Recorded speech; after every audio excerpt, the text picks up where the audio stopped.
টিফু সবার সবচেয়ে বড় একটা আকর্ষণ হচ্ছে যেটা আমাদের টিফু কত বড় হবে, তো সেটা থেকে যদি আমি বলি যে 10 গুণ বেশি হবে সেটাও আসলে কম হয়ে যাবে। আমরা ওরকম বড় একটা আয়োজন এই ম্যাচে রাখতে যাচ্ছি। প্রতিপক্ষ দলের জন্য হচ্ছে আমাদের কিছু আয়োজন আছে, বলতে পারেন তাদের জন্য এগুলো গিফট।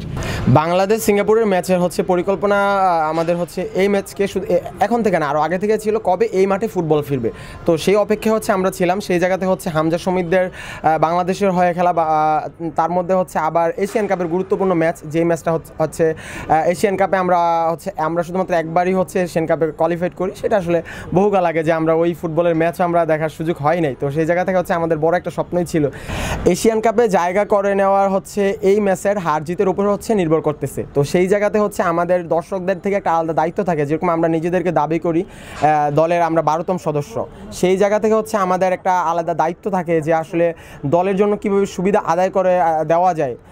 যেমন হচ্ছে অপোনেন্ট টিমকে ডিস্টার্ব করা, তারপর নিজের দলকে উৎসাহিত করা।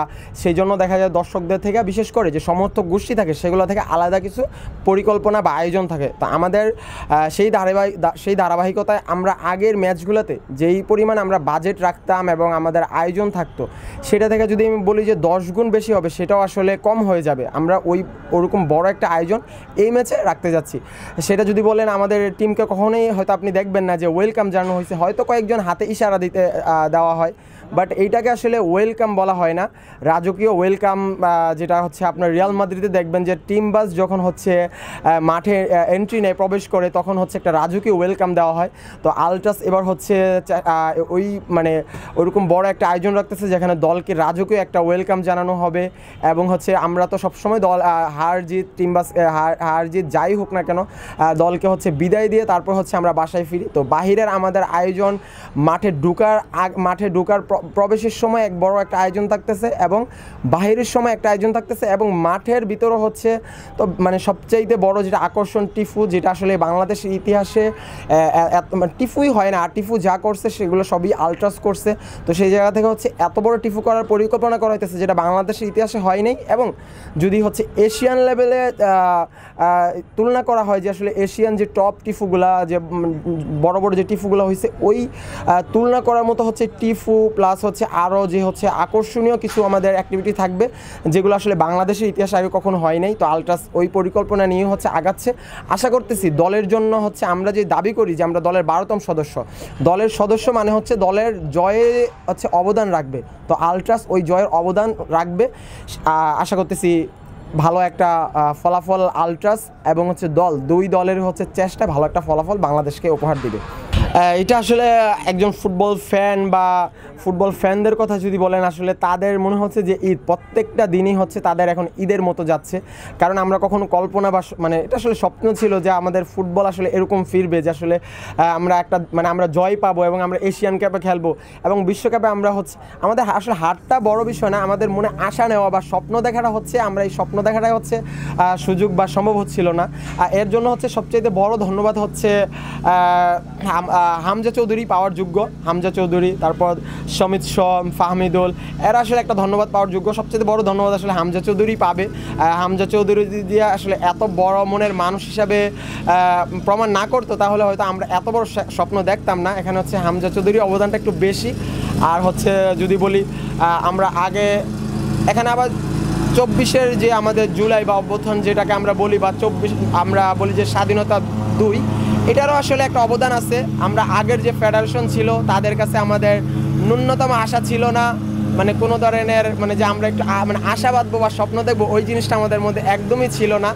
এখন নতুন প্রেসিডেন্ট, দেশ একদমই নতুন, সব কিছু মিলে হচ্ছে সব কিছু পরিবর্তন হয়েছে। তো ওই জায়গা থেকে এটা একটা ভালো দিক যে অনেক কিছু পরিবর্তন হলে, ফেডারেশন বা যে কোনো কমিটি পরিবর্তন হলেই যে আসলে দর্শকদের স্বপ্ন পরিবর্তন হয়, এটা আসলে হয় না। কিন্তু সেই জায়গা থেকে আমরা দুইটা জিনিসই পাইছি, যেমন দেশ পরিবর্তন পাইছি, ফেডারেশন পরিবর্তন পাইছি এবং আমাদের স্বপ্ন আমরা পরিবর্তন পাইছি। আগে যেখানে আমরা চিন্তা করতাম যে ভাই একটু দুর্নীতি যদি কমে তাহলে হয়তো আমরা একটু ফুটবলটা ভালো দেখবো, কিন্তু আমরা এখন ওই স্বপ্নতে নাই। আমরা এখন স্বপ্ন দেখি যে আমরা এশিয়ান কাপ খেলবো, আমরা ওয়ার্ল্ড কাপে খেলবো এবং আমরা যে কোনো দেশকে আমরা খেলে হারাবো।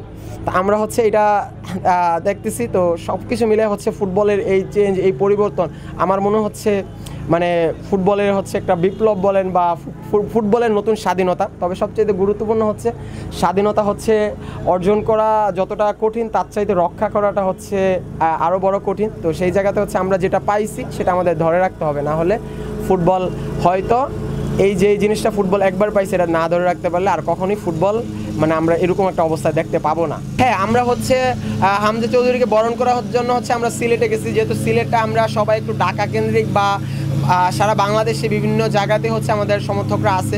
তবে আমাদের সিলেট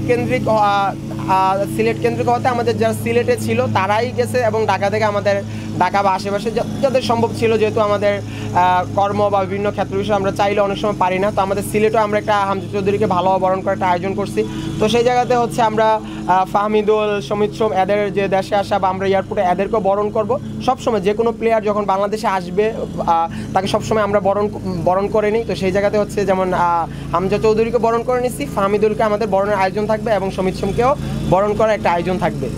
আসলে পদক্ষেপ কি এটা, আসলে ফাহমিদুল আগের ম্যাচে কিছু ঘটনা ছিল, তবে এবার আশা করতেছি যে আসলে ফাহমিদুল যদি স্কোয়াডে যোগ্য হয় আশা করতেছি কোচ এবার কোনো ভুল করবে না। কারণ হচ্ছে আমাদের দিন শেষে জয় দরকার, জয়ের জন্য কোচ যা যা করে তা আমরা সম্মান জানাই। তবে এমন কিছু যাতে না হোক যেটার জন্য আসলে বিলাসিতা করতে গিয়ে যাতে আমাদের জয় মিস হয়, তো এমন কিছু আশা করি কোচ করবে না। আমরা কোচের থেকে ভালো কিছু আশা করতেছি এই ম্যাচটা আমরা জয়ই হবে এবং কোনো আমাদের ম্যানেজমেন্ট এবং টিম থেকে কোনো ভুল সিদ্ধান্ত নেওয়া হবে না।